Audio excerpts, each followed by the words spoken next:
జమ్మూ కాశ్మీర్లో శాంతి భద్రతల పరిస్థితులు క్రమంగా అదుపు తప్పుతున్నాయి.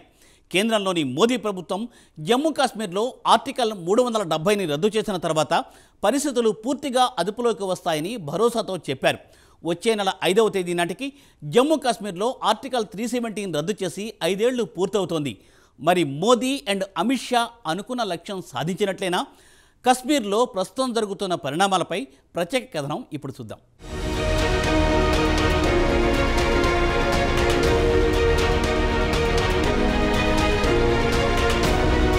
జమ్మూ కాశ్మీర్లో ఇటీవల కాలంలో టెర్రర్ దాడులు క్రమంగా పెరిగిపోతున్నాయి. తాజాగా సోమవారం నాడు టెర్రర్ దాడుల్లో 5 ఆర్మీ జవాన్లు అమరులయ్యారు. జమ్మూ కాశ్మీర్లోని కుల్గాం జిల్లాలోని గత 24 గంటల కాలంలో 6 టెర్రరిస్టులను మన భద్రతా దళాలు మట్టుబెట్టాయి. ఇండియన్ ఆర్మీ రొటీన్గా కతువా నుంచి 150 కిలోమీటర్ల దూరంలో సరిహద్దు వరకు తరచూ పెట్రోలింగ్ జరుపుతున్న సమయంలో మిలిటరీ వాహనంపై గ్రెనేడ్తో దాడి చేశారు. గాయపడిన వారిని ఆసుపత్రికి తరలించి చికిత్స చేయిస్తున్నారు. టెర్రర్ దాడులను భద్రతా దళాలు తిప్పికొట్టాయి. దీంతో టెర్రరిస్టులు సమీపంలోని అడవుల్లోకి పారిపోయారు. ఇక ఆదివారం నాడు రాజౌరి జిల్లాలో ఆర్మీ క్యాంపుపై టెర్రరిస్టులు దాడి చేశారు. ఒక సైనికుడు గాయపడ్డారు. ఇలా చూస్తూ పోతే గత కొంతకాలం నుంచి జమ్మూ కాశ్మీర్లో టెర్రర్ దాడులు పెరిగిపోతున్నాయి. గత నెల జమ్మూలోని వైష్ణోదేవి ఆలయానికి వెళ్లి అమ్మవారిని దర్శించుకుని తిరుగు ప్రయాణమవుతున్న సమయంలో టెర్రరిస్టులు బస్సుపై విచక్షణారహితంగా దాడులు చేశారు. రైసీ జిల్లాలో జరిగిన ఈ దాడిలో బస్సు కాస్త లోయలో పడిపోయి 9 మంది మృతి చెందారు. అటు తర్వాత కొన్ని రోజులకు 2 టెర్రరిస్టులు సమీపంలోని గ్రామంలోకి ప్రవేశించి కాల్పులు జరిపారు. భద్రతా సిబ్బంది రావడంతో ఎదురు కాల్పులు మొదలయ్యాయి. కాల్పుల్లో సిఆర్పీఎఫ్ సిబ్బంది దుర్మరణం పాలయ్యారు.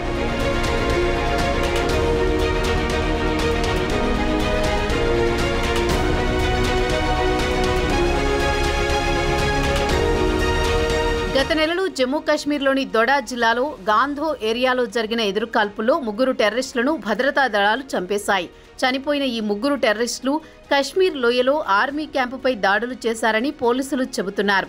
వారి నుంచి పెద్ద ఎత్తున ఆయుధాలు, మందుగుండు సామాగ్రి స్వాధీనం చేసుకున్నారు. అమెరికాలో తయారైన M4 కార్బైన్ను స్వాధీనం చేసుకున్నారు. ఇదిలా ఉండగా ఇటీవల కాలంలో జమ్మూ కాశ్మీర్లో పెరిగిపోతున్న టెర్రరిజాన్ని ఉద్దేశించి పార్లమెంటులో ప్రధాని నరేంద్ర మోదీ ప్రసంగించారు. జమ్మూ కాశ్మీర్లో టెర్రరిజానికి వ్యతిరేకంగా పోరాటం చివరి దశకు చేరుకుందని చెప్పారు.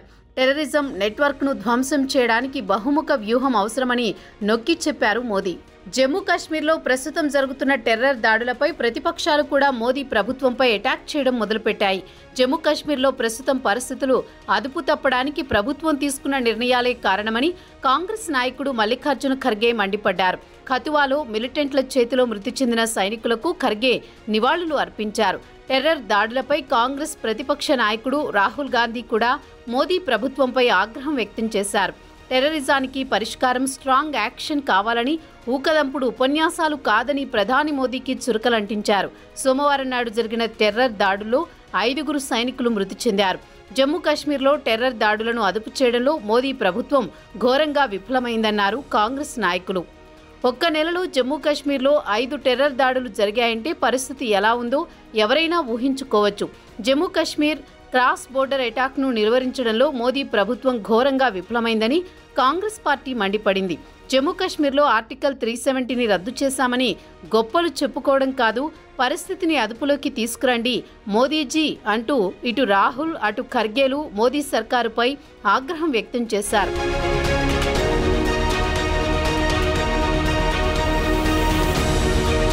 ఇదిలా ఉండగా పాకిస్తాన్ ప్రేరేపిత టెర్రరిస్టులు తరచూ జమ్మూ కాశ్మీర్పై పడి అమాయకులను ఊచకోతకొస్తున్నారు. కశ్మీర్ లోయ నుంచి లక్షలాది మంది హిందూ పండిట్లను తరిమివేసి వారి ఆస్తులను స్వాధీనం చేసుకున్న విషయం తెలిసిందే. వీరంతా ఢిల్లీలో అత్యంత దీనంగా బతుకులు ఈడుస్తున్నారు. 1989 నుంచి ఇప్పటి వరకు సుమారు 1608 మంది జమ్మూ కాశ్మీర్ పోలీసులు, 511 మంది సిఆర్పీఎఫ్ ఆఫీసర్లు, ఇతరులు అంటే సామాన్య ప్రజలు టెర్రరిస్టులకు వ్యతిరేకంగా పోరాడి వీరమరణం పొందారు. అయితే 2019లో ఆర్టికల్ 370 రద్దు చేసిన తర్వాత నుంచి క్రమంగా టెర్రర్ దాడులు మాత్రం తగ్గాయనేది వాస్తవమే. 1950లోనే శ్యామ్ ప్రసాద్ ముఖర్జీ జమ్మూ కాశ్మీర్ గురించి పార్లమెంటులో ప్రస్తావించారు. ఒక దేశంలో 2 రాజ్యాంగాలు, 2 ప్రధానులు, 2 జెండాలు కుదరవని తేల్చి చెప్పారు. 1996, 2002, 2008, 2014లో జరిగిన ఎన్నికలు నిరుత్సాహానికి గురిచేశాయి. భవిష్యత్తులో జమ్మూ కాశ్మీర్లో జరిగే ఎన్నికలు భారత రాజ్యాంగం ప్రకారం కొత్త ఎలక్టోరల్ బ్యాలెట్ ప్రకారం జరగాల్సి ఉంది. ఆర్టికల్ 370ని రద్దు చేసిన తర్వాత నుంచి కేంద్ర ప్రభుత్వం జమ్మూ కాశ్మీర్లో పెద్ద ఎత్తున పెట్టుబడులు పెడుతోంది. విదేశీ పెట్టుబడులు కూడా పెద్ద ఎత్తున వస్తున్నాయి. యువతకు ఉపాధి లభిస్తోంది. ప్రస్తుతం ప్రజలు కూడా అక్కడ స్వేచ్ఛా వాయువులు పీల్చుకుంటున్నారు. ముఖ్యంగా యువత ఇప్పుడిప్పుడే వాస్తవాలు గ్రహిస్తున్నారు. తమకు ఉపాధి అవకాశాలు కావాలని వారు గళమెత్తుతున్నారు.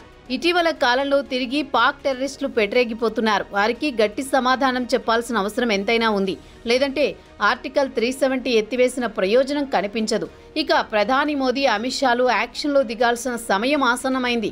ప్రతిపక్షాలతో పాటు ప్రజలు కూడా అదే కోరుతున్నారు. మరి మోదీ, అమిత్ షాలు ఎలా వ్యూహాలు పన్నుతారో వేచి చూడాల్సిందే.